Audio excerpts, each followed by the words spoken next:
Semester 2 Hindi major course का ये बहुत ही ज़्यादा इम्पोर्टेंट क्वेश्चन है जिसे मैं आपको आसान नोट्स के साथ आसान भाषा में समझाऊंगा। अगर मेरा वीडियो आपके लिए हेल्पफुल हुआ तो चैनल को मेरा सब्सक्राइब करके जुड़ जाए ताकि आपको सारा नोट्स यहाँ मिल सके और वीडियो को अधिक से अधिक लाइक एंड शेयर करें।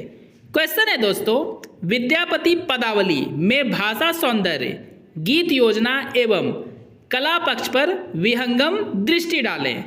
आपको आंसर कुछ इस प्रकार करना है। विद्यापति का जन्म 1352 ईस्वी में दरभंगा जिले के विस्फी ग्राम में हुआ था। विद्यापति का स्वर्गवास 1448 ईस्वी में हो गया। इनके पिता का नाम पंडित गणपति ठाकुर था। विद्यापति राजा कीर्ति सिंह, राजा शिव सिंह और लखीमा देवी के दरबारी कवि थे। विद्यापति भगवान शंकर के भक्त और उच्च कोटि के श्रृंगारिक कवि थे।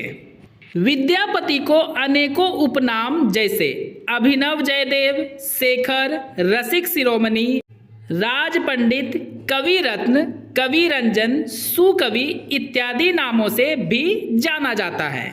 मतलब दोस्तों विद्यापति को इतने उपनाम दिए गए थे। दोस्तों ये पहला पैराग्राफ कवि परिचय से समाप्त होता है। अब आपको पैराग्राफ चेंज कर लेना है और लिखना है, विद्यापति को वैसे तो संस्कृत, प्राकृत, अपभ्रंश और लोक भाषा मैथिली का काफी अधिक ज्ञान था, परंतु वह मैथिली भाषा को ही अधिक महत्व देते थे।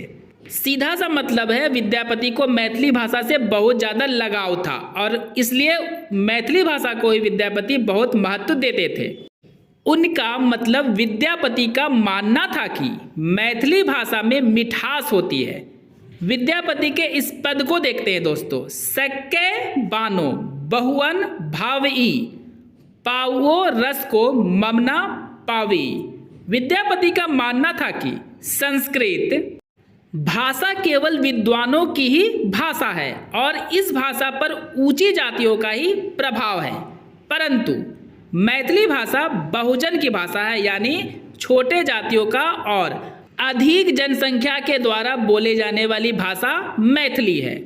पैराग्राफ आपको फिर से चेंज कर लेना है दोस्तों। विद्यापति के पदावली के अध्ययन से यह बात बिल्कुल साफ हो जाती है कि भाषा पर उनका पूर्ण रूप से अधिकार है। मतलब विद्यापति को भाषा का बहुत अच्छा ज्ञान है। पदावली के शब्दों को पढ़कर यह कहना गलत नहीं होगा कि विद्यापति भाषा के सम्राट थे।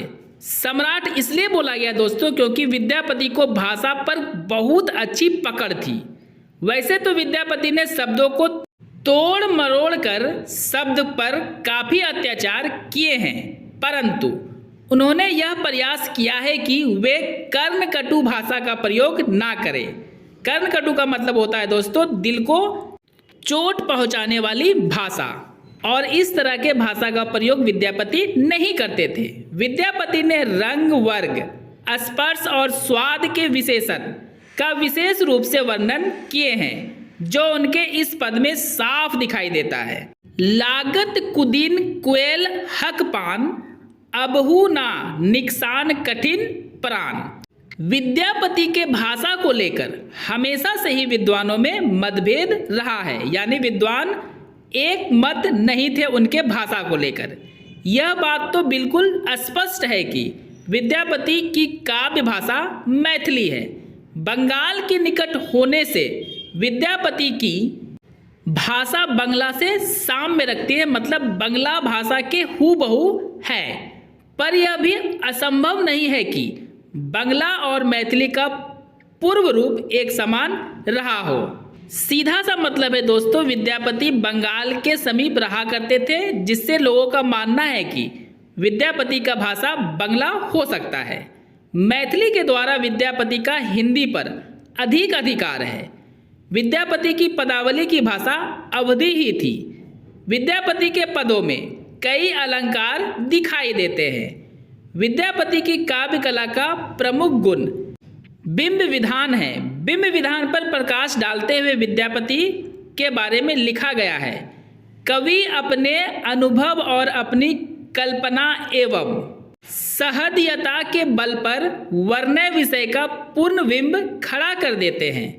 वर्ण्य चाहे वस्तु हो चाहे कोई परिस्थिति हो, अथवा अनुभूति हो। वस्तु वर्णन में नायक नायिका का सौंदर्य प्रमुख है, उसमें भी नायिका का सौंदर्य अंग सौंदर्य का जितना सफल चितेरा विद्यापति है उतना कोई चित्रकार भी क्या होगा। सफल चितेरा का मतलब होता है दोस्तों वह व्यक्ति जो सफलता से किसी भी वस्तु या सुंदरता का वर्णन कर लेता है। कवि ने कहीं पर तो विस्तार के साथ पूर्ण बिंब दिए हैं और कहीं थोड़े शब्दों में संकेत देकर इसका प्रत्यापन किया है। स्नान करती हुई नायिका का पूर्ण बिंब है, यानी स्नान करती हुई नायिका के सुंदरता का वर्णन अच्छे से किए हैं। बिंब का मतलब होता है दोस्तों किसी चीज का उल्लेख करना या उस पर प्रकाश डालना। बालों से पानी गिर रहा है मानो बादल मोती बरमा रहे हैं। यहाँ पे विद्यापति कहना चाहते हैं जब नायिका नहाती है और उसके बालों से जो पानी की बूंदें गिरती है वो मोती के समान है।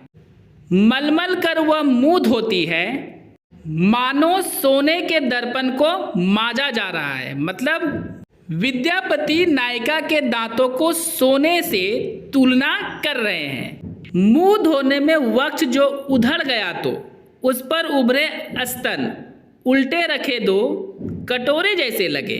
तो दोस्तों इस प्रकार विद्यापति ने नायिका की सुंदरता और उसके शरीर की सुंदरता का वर्णन किए हैं। अब आपको पैराग्राफ चेंज कर लेना है।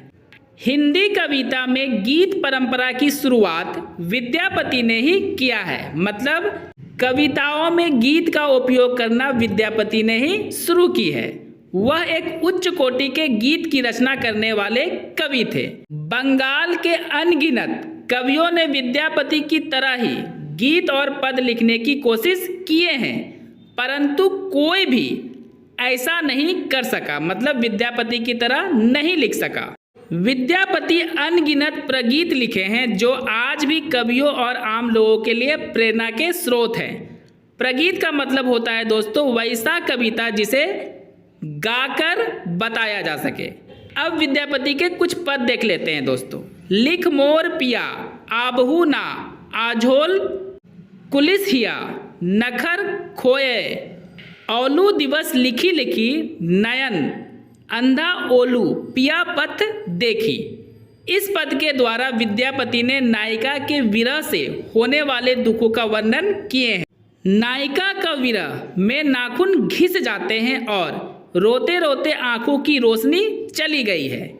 विद्यापति ने श्रृंगार रस का वर्णन काफी अच्छे तरीके से और सफल रूप से किए हैं। दोस्तों मेरा ये नोट्स अगर आपके लिए यूजफुल हुआ है तो मेरे चैनल को सब्सक्राइब करके जुड़ जाए मेरे साथ और वीडियो को अधिक से अधिक लाइक एंड शेयर करें। आपको पैराग्राफ फिर से चेंज कर लेना है और लिखना है। संक्षेप में हम यह कह सकते हैं कि विद्यापति की कला उच्च कोटि की थी तथा वह स्वयं एक उच्च कोटि के कलाकार भी थे।